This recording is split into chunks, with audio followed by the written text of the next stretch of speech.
Segundou, pessoal! Muito boa noite para você que está aí do outro lado. O Gazeta Esportiva chegou para te deixar muito bem informado sobre tudo o que está acontecendo no mundo do esporte. Você é o nosso convidado durante essa semana aqui. Hoje, segunda-feira, comigo aqui no estúdio, está essa dupla de charás, que se chamam assim, né, gente? De charás aqui. Do meu lado direito, o tetracampeão Miller. Palmas Boa. Para ele. Grande xará. E do outro lado, o xará, Alex Miller. E aí, tudo bom com vocês? Bora, Marina. Bora começar mais uma semaninha aí, com o Brasileirão de volta, tantos jogos, tanta coisa pra gente falar, não é não? Você vai conferir aí do outro lado como foi a derrota do Corinthians diante do Bragantino. Ainda sobre o Timão, temos as novidades do clube, análise do VAR e muito mais com o Alexandre Silvestre, que já está lá no Parque São Jorge. Olha aí o Silver aí que teve no jogo ontem e hoje vai contar tudo pra gente sobre o VAR e muito mais. Você vai conferir ainda a apresentação do Ramon Sosa no Palmeiras, o que o Hernan Crespo está pensando sobre o restante da temporada no São Paulo, a polêmica envolvendo o técnico do Flamengo, Felipe Luiz, e o atacante Pedro. Isso e muito, muito mais você vai ver depois dessas dicas. Já chegamos por aqui, vamos direto com a nossa enquete do dia e a pergunta de hoje é a seguinte: na ausência do Caleri, quem deve ser o 9 do São Paulo? Rian Francisco, Juan de Neno ou André Silva? Para participar da enquete, você já sabe, é só entrar lá no site gazetesportiva.com e deixar o seu voto. Eu vou começar com o nosso craque Miller. Miller, e aí? Na ausência do Caleri, que está machucado, deve perder a temporada, né? Até o que a gente sabe aí, até dezembro não deve jogar mais. Para você, dessas opções? Olha, Marina, eu acredito que se o Crespo der a oportunidade para o Rian, até porque ele veio da base, é um garoto, bom jogador, acho que ele deve ser o titular no lugar do Caleri. Mesmo porque a base tem que ser valorizada, porque todos os clubes grandes dependem dos jogadores da base. E para você, Alex? Eu concordo com o Xará. Acho que o Rian Francisco já mostrou talento, mostrou qualidade e merece uma chance, né? Porque o André Silva já não está mais performando, como a gente está dizendo, né, atualmente, não está jogando tão bem, os gols não estão aparecendo. O Dineno, acho que poderia ser uma alternativa, mas chegou agora, né? Tem que ainda se acostumar com tudo. Não acho uma contratação ruim, acho que ele vai ser útil ao São Paulo, mas o Rian Francisco já está lá, conhece o clube, conhece o time, tem esse desejo, deve ter esse sonho de se firmar também no São Paulo, então eu daria uma oportunidade para ele sim, pro garoto. Mas infelizmente o Crespo vai começar com o argentino. O Dineno? Até porque foi ele que pediu a contratação. E deixa eu falar, só para dar uma complementada à nossa enquete que vocês vão votar, rapidamente, contrataria mais um atacante aí pro São Paulo? Contrataria. Também, Alex? Se desse, sim, mas pelo jeito, pelo que a gente está sabendo, o dinheiro está faltando para tudo, né? Então é difícil. Bora falar da Copa do Mundo de Clubes da FIFA? Ontem aconteceu a grande final da competição, colocando o Chelsea de um lado, o Paris Saint-Germain do outro. E olha, se tinha alguém achando que os franceses iam ter vida fácil como eu, se enganou. Olho na tela para conferir a vitória do Chelsea, o primeiro clube a conquistar o título do torneio. Chelsea e PSG se enfrentaram na final da Copa do Mundo de Clubes e os azuis de Londres derrubaram o favoritismo francês. O primeiro do Chelsea saiu após esse lance do Gusto, que foi travado pelo Beraldo na hora do chute. A sobra ficou pro Cole Palmer, que deu essa tacada de sinuca no cantinho do Donnarumma, 1-0. O segundo dos Blues teve o mesmo nome, Cole Palmer. O meia-canhoto entrou com total liberdade pela defesa do PSG e bateu de chapa no canto do goleiro. E ele tava impossível, minha gente. Olha o passe que o Palmer deu pro João Pedro, que chegou cara a cara com Donnarumma e friamente cavou contra a muralha italiana. Foi o terceiro gol em 3 jogos do atacante brasileiro, reforço pontual que brilhou na reta final do campeonato dos ingleses. Final de jogo, PSG 0, Chelsea, o primeiro campeão da Copa do Mundo de Clubes, 3.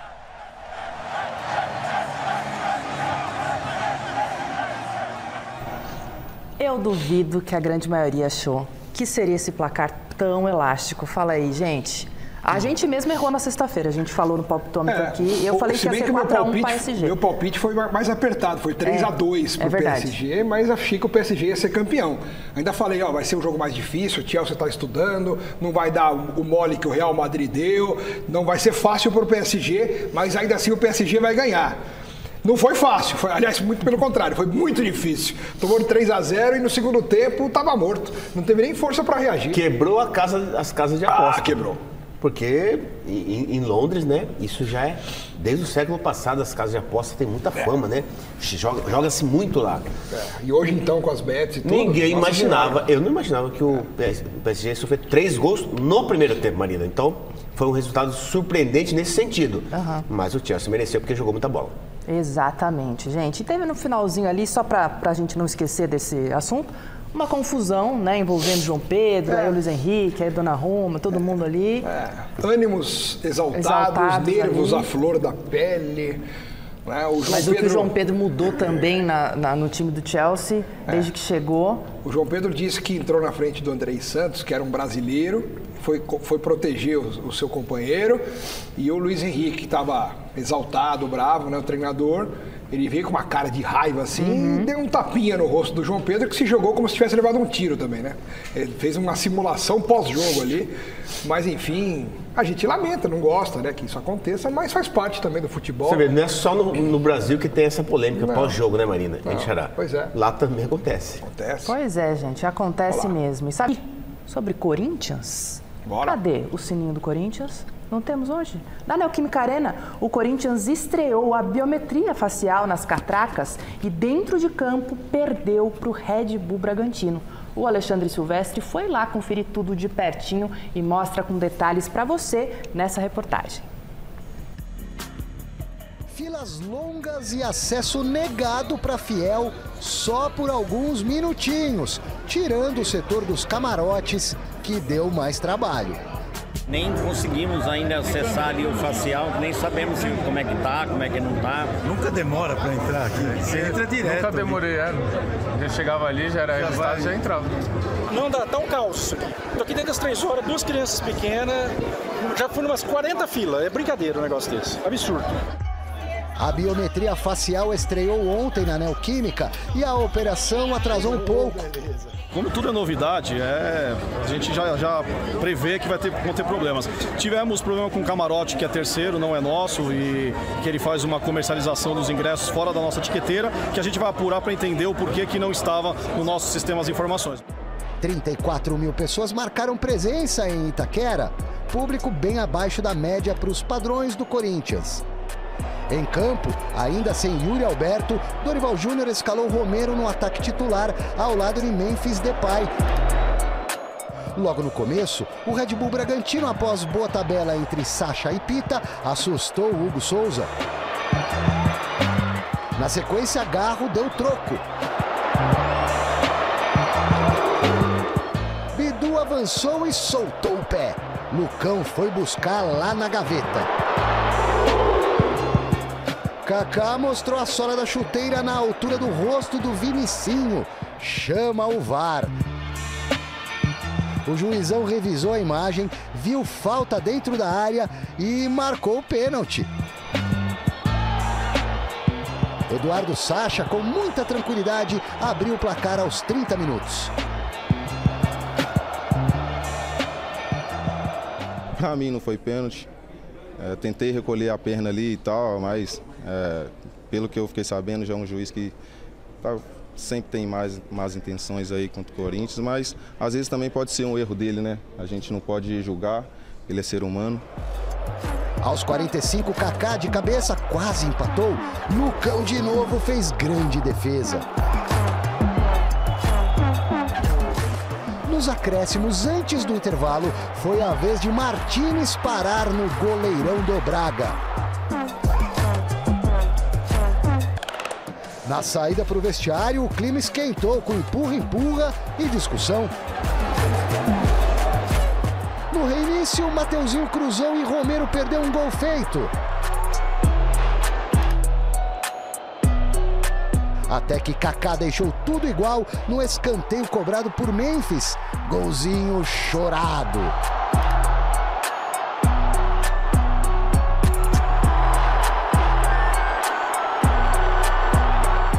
falta, Santana tirou tinta da trave. Também de bola parada, Depay mandou a sapatada e o Lucão, em noite inspirada, espalmou mais uma. Garro recebeu a chance da virada de presente e acertou o travessão.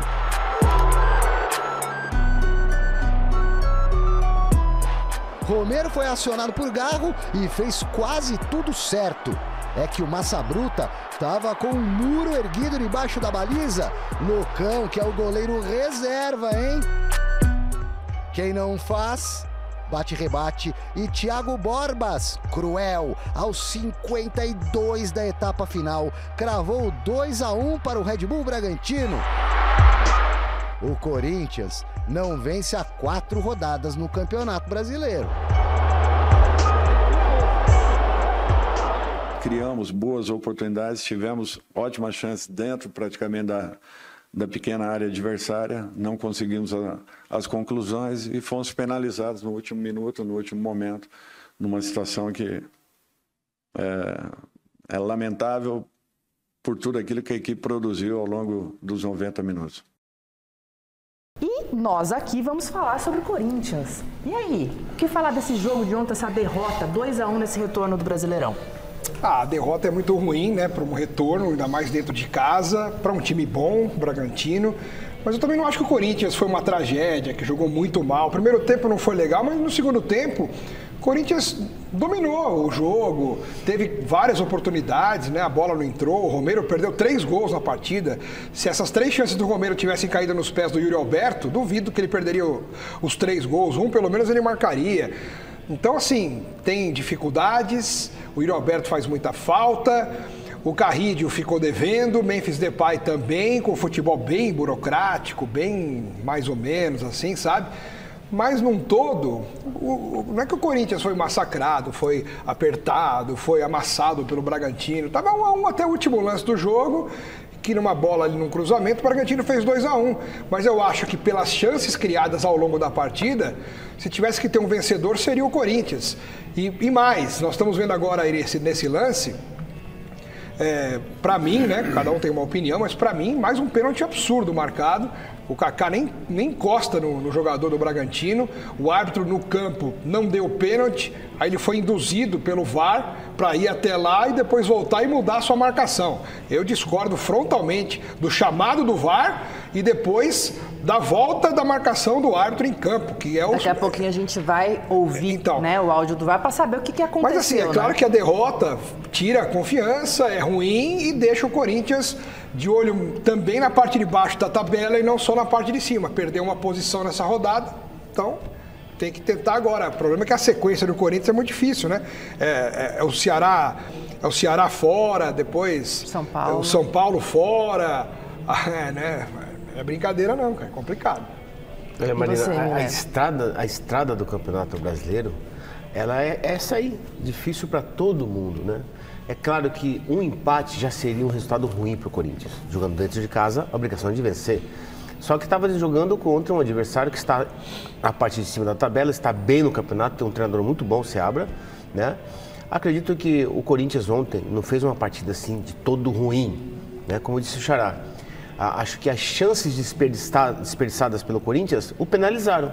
Né? Tomar um gol nos acréscimos, quer dizer, significa que o jogo ele foi até certo ponto equilibrado, mas no segundo tempo o Corinthians criou as melhores oportunidades.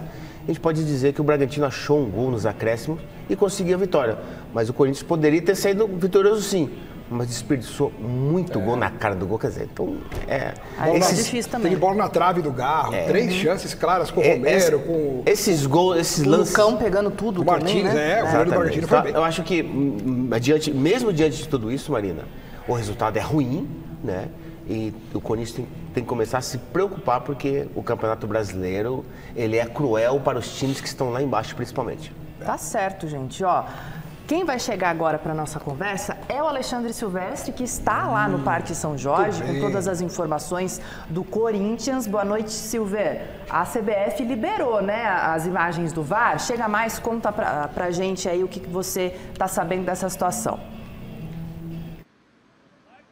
Tudo bem, Marina? Boa noite para você, Alex Miller, amigos, amigas, inimigos, simpatizantes, a CBF liberou imagens e esse monstrengo que é o áudio do VAR, a conversa, e o VAR dessa vez entrou na mente do árbitro de campo, na minha modesta opinião, o Bruno Arleu de Araújo, que fez a leitura a olho nu perfeita, de acordo com aquilo que eu entendo da regra e de acordo com a minha interpretação e de tantas pessoas. Que o Kaká ergueu o pé na altura do rosto, mas ele recolhe a perna. O choque acontece pela inércia da jogada, mas ele foi convencido pelo VAR a ir lá na casinha ver a imagem. Ele descreveu a imagem do mesmo jeito que ele tinha interpretado no campo e mudou a chamada, marcou o pênalti. Claro que não foi só isso que determinou a derrota do Corinthians. Os gols que o Corinthians perdeu, a grande noite do Lucão, que é o goleiro reserva do Bragantino, o Gustavo Henrique, no último lance do jogo, espanou uma bola para escanteio de maneira desnecessária, estava sob controle, poderia ter chutado para a lateral, errou, do escanteio sai o 2-1. Então são muitas coisas juntas que decretaram a derrota do Corinthians. Mas esse VAR interventor aí, para mim, pelo amor dos meus filhinhos, como diria o saudoso Silvio Luiz. Vamos ver e ouvir o que os caras da arbitragem falaram ontem em relação a esse lance do pênalti. Eu não vi nada, Trace. Pra mim ele se recolhe todo. Pra mim ele se recolhe todo. Na hora que ele vem, ele se recolhe todo. E o contato é inevitável. Segura que eu vou checar. Segura. O Kaká, na hora que vê que vai pegar, ele recolhe a perna. E aí existe um contato inevitável. Mas ele já tá caindo. Velocidade real, contato. Tá? Mas não foi pra mim faltoso. Tá em velocidade normal. Pra mim não já foi faltoso. Ele chuta atinge o braço e o peito do atacante. Pra mim ele acerta. Calma, já avisei. Porque ele não pega a bola e ele acerta o corpo do jogador, tá? Em velocidade normal. Foi o que eu vi, ele tenta recolher a bola e o contato é inevitável pra mim. E o ponto de contato tá na área, tá? Dentro da área. Aqui, ó. Ele está na área, tá? Deixa ele olhar lá com calma. Arleu, oi. Vou te recomendar uma revisão para possível pênalti, tá? Do Kaká. Eu só vou checar o app rapidinho. Você vai ver que o jogador ele não recolhe, ele põe a perna, tá? E aí acerta o peito do jogador.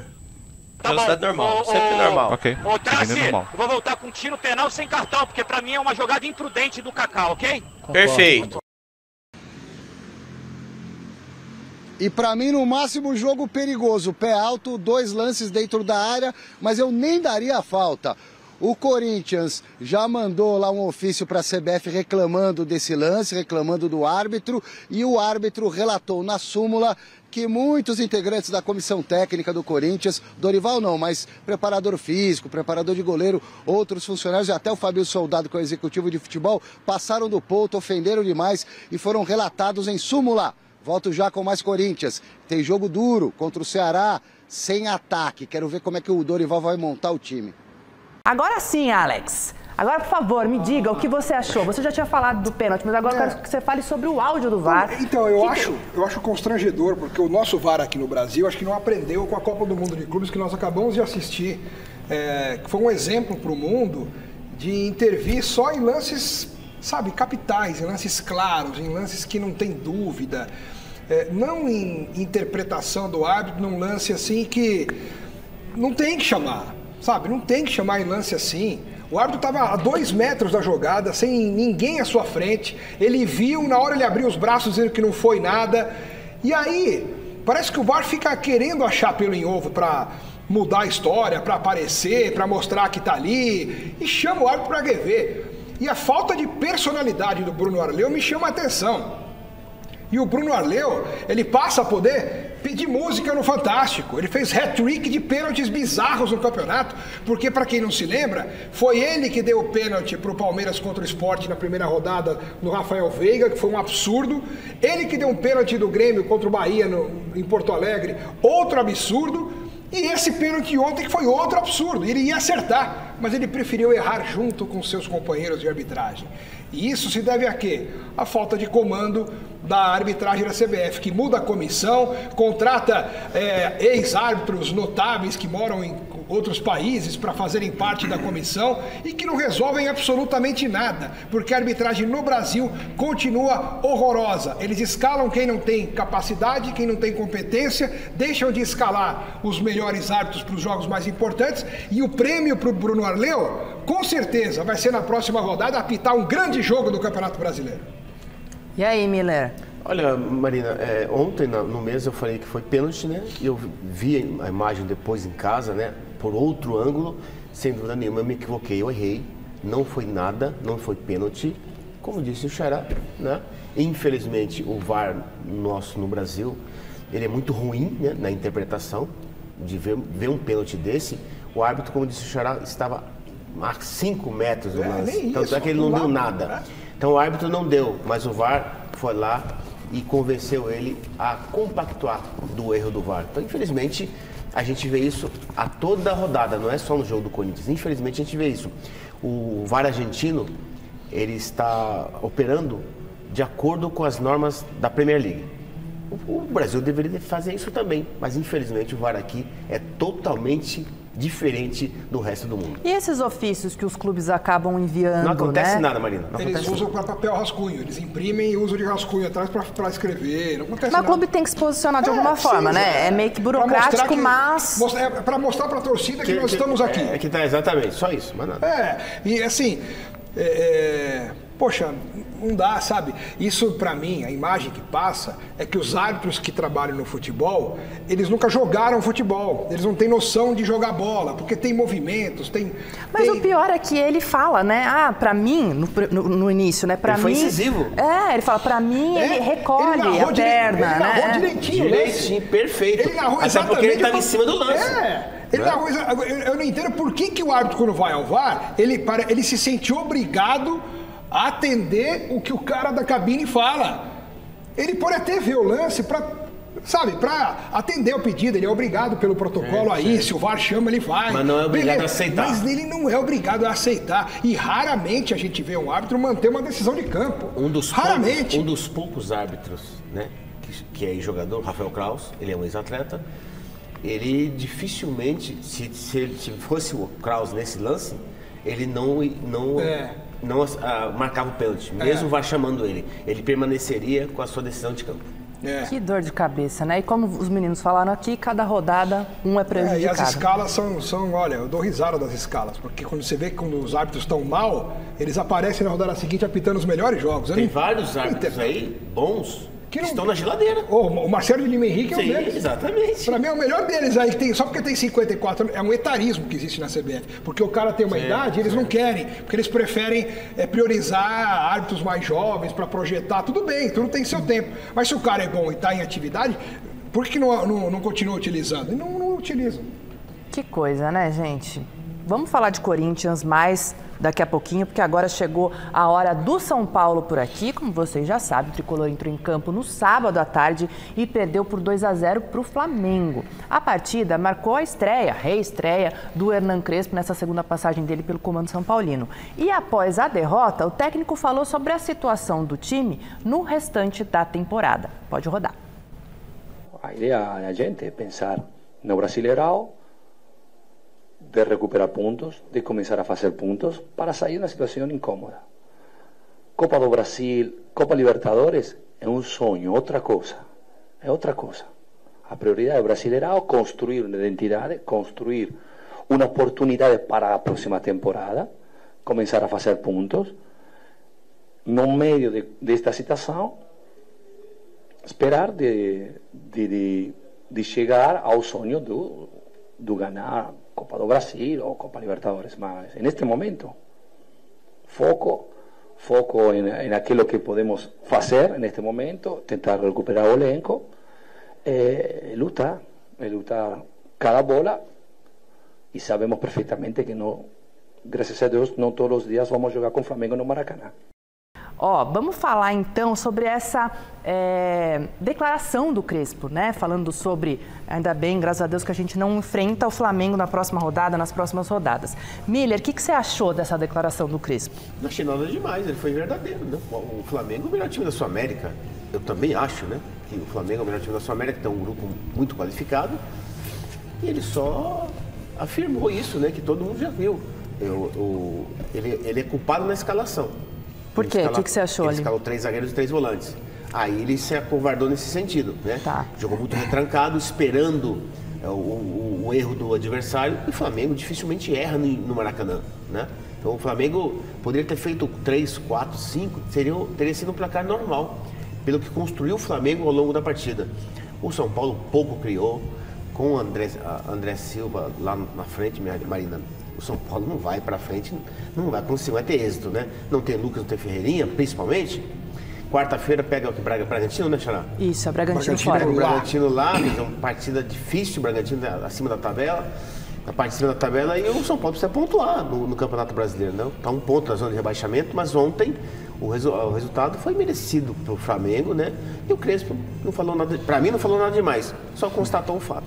A única coisa que eu não sei, Xará, porque você sabe que a geração de hoje, ela é muito mais melindrada do que a da sua época. Totalmente. Né? Totalmente. Então, de repente, os jogadores de hoje, que são tratados com muito carinho, com muito zelo, com muito dengo, eles ouvem o chefe, que chegou agora, falar isso, eles podem pensar assim, puxa vida, se o técnico publicamente fala isso, é porque a gente não é bom, porque a gente não é... mesmo que a gente saiba que o Flamengo seja melhor, mas para eles internamente, eu não sei se isso pode soar como...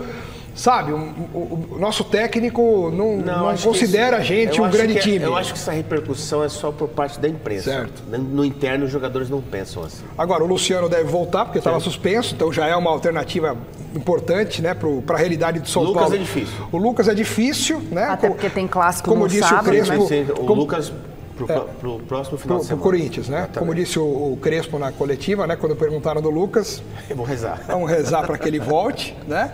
E o Oscar também precisa jogar um pouco mais de bola, né? Precisa, hein? Eu sei, Xará, eu sei. Lembra quando o Oscar foi contratado? Você tem razão. Eu critiquei, falei assim, o Oscar não vai resolver o problema do meio campo ainda. Mas se ele tá lá, ele tem que jogar, pô. Acho que ele poderia jogar mais daqueles que estão lá. Mas não adianta, o Oscar vai criar o quê? Ele é o segundo volante, mais nada. Lembrando, né, que o Rian entrou no jogo, entrou bem, o Ferreira também entrou bem, mas também não está conseguindo O Crespo jogar tem que apostar na garotada. Eu também acho. Até porque o garotada tá lá. Também acho. O Lucas Ferreira, o Rian, coloca como titular. Sim. Não tem o Ferreirinha, Lucas Ferreira não tem o não pôde, que estava com, né? Exatamente. Mas na próxima aí, prometi, vou cumprir. Pessoal, uma notícia de última hora aqui. Fortaleza anunciou a saída do técnico Juan Pablo Vojvoda. O próprio clube apontou o argentino como o maior treinador da história da equipe, com 310 jogos e 5 títulos. Eu vou dizer que eu estava esperando isso, mas eu não esperava que acontecesse. Por mais... paradoxal, né? Que seja, mas... Não é isso? Assim, eu acho que todos os ciclos se encerram um dia. Todos. Não existe algo eterno, né? De alguma maneira, os ciclos vão se encerrar. E já de um bom tempo para cá, nós não víamos mais o Fortaleza rendendo do jeito que ele rendeu para conquistar esses 5 títulos que ele conquistou. O treinador já não conseguia mais tirar do grupo, né, as suas virtudes, as suas qualidades, ele não conseguia mais. O time está jogando mal faz tempo, perdendo vários clássicos contra o Ceará, o que para eles é algo também muito forte, né, uma rivalidade grande, vem perdendo jogos, vem caindo pelas tabelas. O Fortaleza hoje é o antepenúltimo colocado no Campeonato Brasileiro, vem sendo eliminado das competições de uma maneira, sabe, que a gente não estava acostumado. As nossas projeções para o Fortaleza eram de chegar no G4, G6, mas está na zona do rebaixamento. A mesma campanha do ano passado. O primeiro turno inteiro, o Fortaleza esteve na zona de rebaixamento. Se recuperou no segundo turno. E começa de novo esse ano com a mesma campanha do ano passado. Quer dizer, para a cultura brasileira, Marina, um treinador como o Vojvoda ficar 2, 3, 4, 5 anos, é muita coisa, não dá. A cultura brasileira é totalmente diferente da cultura europeia. Então as pessoas têm que entender isso. Não adianta chegar aqui e colocar a cultura europeia no futebol brasileiro. Não dá. E agora a gente vai mudar de assunto, mas também agora os clubes ficam atentos ao Vojvoda no mercado também, né? Mas a gente estava falando de Flamengo, de São Paulo, um assunto que deu o que falar nesse final de semana também foi a fala do Felipe Luiz sobre o Pedro, jogador do Flamengo. O técnico fez duras críticas à postura do camisa 9 no Fla. Vamos ouvir então o que o comandante rubro-negro falou. O que aconteceu foi que o comportamento e a atitude do Pedro durante a semana foi lamentável. Beirou o ridículo para mim. E, evidentemente, que o Pedro tem os seus problemas pessoais com a diretoria, com o clube, problemas dele. Ele não é de agora que ele vinha treinando mal, vem durante um tempo, só que essa semana ele realmente rompeu para mim com um princípio claro que nós temos como comissão e o grupo de jogadores tem, que é a cultura de treino. E para mim, o que ele fez foi uma falta de respeito, a atitude dele nos treinamentos, e não duvidei em nenhum momento de deixá-lo fora da lista de relacionados, porque esse tipo de comportamento pode contagiar, né? Então eu espero que ele recapacite, que ele pense, peça desculpa para os companheiros e volte a ser o Pedro, porque tentei protegê-lo durante muito tempo, mas chega uma hora que ele tem que querer, tem que partir dele. O Pedro tem que querer mais do que eu. O meu olho me diz o que eu vejo no campo, o que eu vejo em cada treinamento, mas temos dados de GPS que dizem que o Pedro é o último em absolutamente tudo durante essa semana. E um jogador que é o último em absolutamente todas as valências físicas, que é alta intensidade, é aceleração, desaceleração, não está pronto para performar. E aí vocês podem botar a culpa no treinador, no modelo, nos companheiros, no Arrascaeta, vocês podem botar a culpa em quem for. Mas a culpa é dele. E ele tem que querer.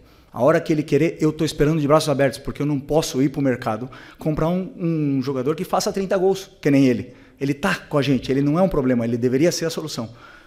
Repito, tem que querer. E a hora que ele querer, que ele pedir desculpa para os companheiros e voltar a treinar no nível que os companheiros dele estão treinando, com certeza não vai ser um problema. Ele vai estar no campo titular, indiscutível. Obviamente que você vê o aquecimento, as respostas, o deboche, a maneira de correr, de andar, e depois, como eu falei para você, está tudo quantificado com o GPS, e aí os números são muito inferiores, né? O Pedro, através da rede social dele, soltou uma nota hoje reconhecendo o rendimento abaixo do esperado, mas ele também criticou a fala do Felipe Luiz. Você vai conferir agora um trecho do posicionamento do jogador. Então, abre aspas. É inegável que me senti desvalorizado e exposto após um membro do departamento de futebol do clube ter me colocado à venda e descartado para a sequência da temporada. Construí minha trajetória no Flamengo com muita luta e dedicação. Briguei pelo meu lugar desde o primeiro dia. Conquistei títulos importantes e um lugar na história. Esperava mais respeito. Evidente que esse fato me fez baixar o rendimento no dia a dia. Não tenho vaidade e assumo que durante a última semana, meu desempenho foi abaixo dos meus companheiros. Por isso, inclusive, não fui relacionado. A explicação para não estar relacionado era simples e clara, mas a maneira que foi exposta publicamente foi acima do tom e desrespeitosa. Aos meus companheiros, tudo esclarecido e conversado internamente. Fecha aspas. Deu claros recados aí, né? Vários recados, né? E aí? Um deles é que ele se acertou com jogadores, beleza. Se sentiu desrespeitado pelo treinador, pela forma como o Felipe Luiz falou. Nem tanto pelo o que ele falou, mas pela forma com que o Felipe Luiz falou. E a última palavra me chama a atenção, que ele fala internamente. Quer dizer, dizendo que essas coisas poderiam ter sido resolvidas de uma outra maneira, internamente e não do jeito que o Felipe Luiz expôs. O Felipe Luiz pode até ter razão na reclamação em relação à atitude e o comportamento do Pedro nos últimos tempos. Eu acho que ele falou de uma maneira realmente diferente do que a gente está acostumado. Ele foi radical na forma de criticar o Pedro publicamente. E eu entendo as razões do Pedro também por ter baixado o ritmo. Não concordo com deboche, com desrespeito, essas coisas não são legais.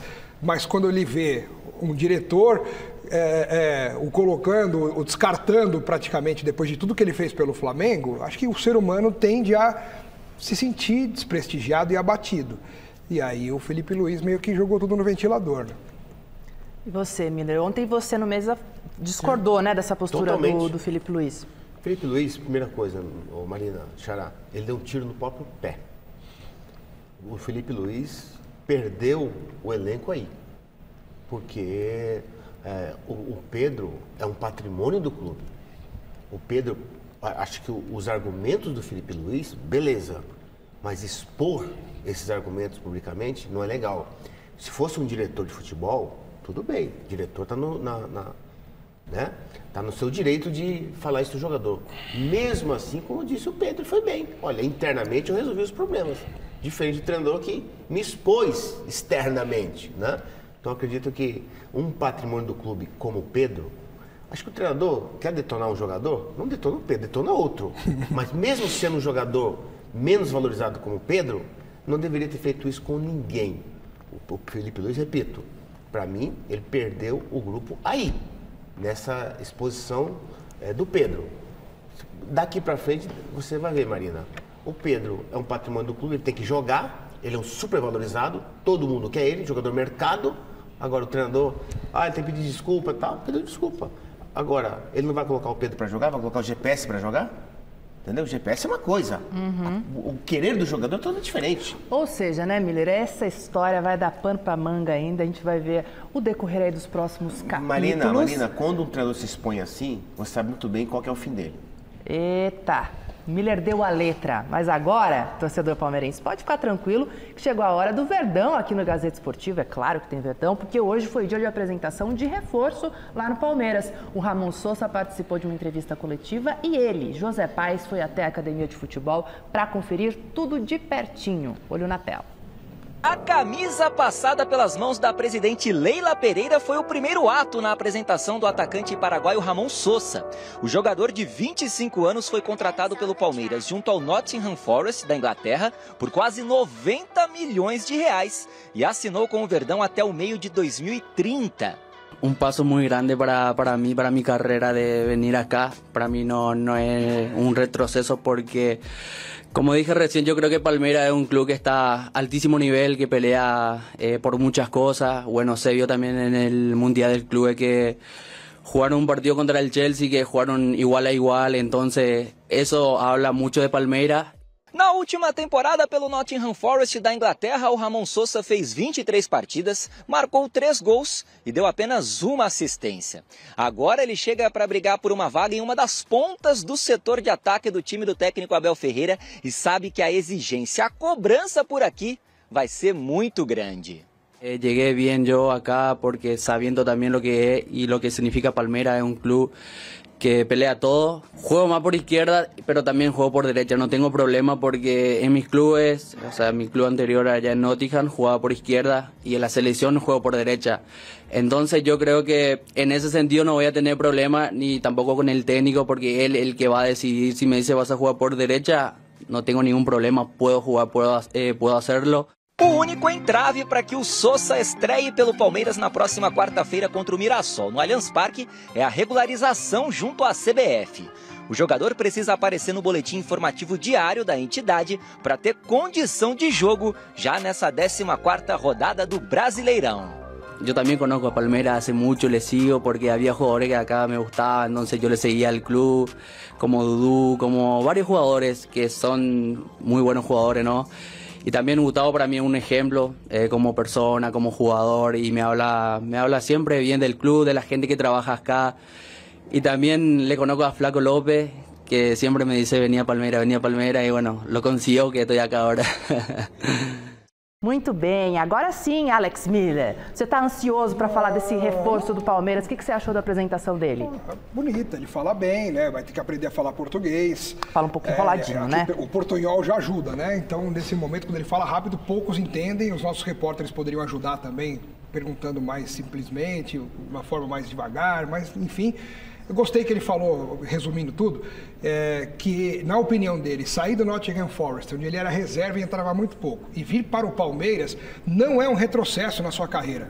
Pelo contrário, ele acha que ele vai aprender muito aqui e vai dar um passo importante para a sequência da vida dele como profissional, porque o Palmeiras é um time gigante, disputa títulos importantes, citou o jogo contra o Chelsea, então ele está consciente de que veio para um Palmeiras para tentar vencer na vida e não como um retrocesso, como se não tivesse dado certo lá fora e veio porque não tinha outro jeito. Então eu gostei dessa postura e tomara que dê certo. É isso, Miller? Sim, Marina, é um jovem jogador, ele tem velocidade. Todo atacante, tendo velocidade, já é uma coisa muito boa, né? E o time do Palmeiras, como joga muito, né, em alta velocidade, é um esquema bom para ele, né?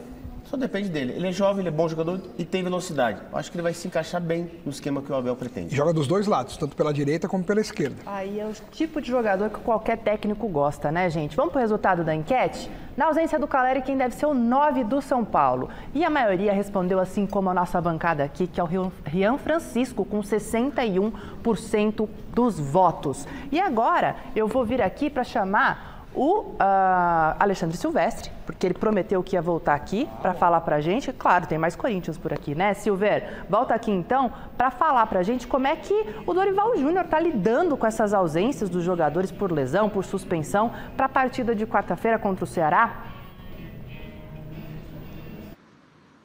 Notícia razoável é que o Breno Bidon e o André Ramalho voltam de suspensão, podem ser aproveitados no jogo de quarta-feira contra o Ceará, fora de casa, pelo Campeonato Brasileiro no Castelão. Em compensação, o ataque será reserva, porque o Yuri segue na transição, não ficará à disposição do Dorival, ele mesmo confirmou. Memphis Depay e Romero, que fizeram a dupla de ataque ontem, tomaram o terceiro amarelo e vão cumprir a suspensão. E aí, professor Dorival Júnior? Ainda não teremos Yuri, não teremos Memphis e não teremos o Romero. Nós temos que encontrar um caminho, temos que trabalhar. Eu volto a falar para vocês que tudo que eu havia conversado com a diretoria do Corinthians e principalmente com o Fabinho, no primeiro dia, no primeiro encontro que tivemos, nós continuamos respeitando tudo aquilo que foi falado, tudo aquilo que foi conversado. Não fico a todo momento questionando o porquê de uma coisa ou outra ainda não ter acontecido. O importante é que o trabalho está sendo desenvolvido e nós temos que valorizar aqueles que aqui estão tentando encontrar soluções aqui dentro, internamente.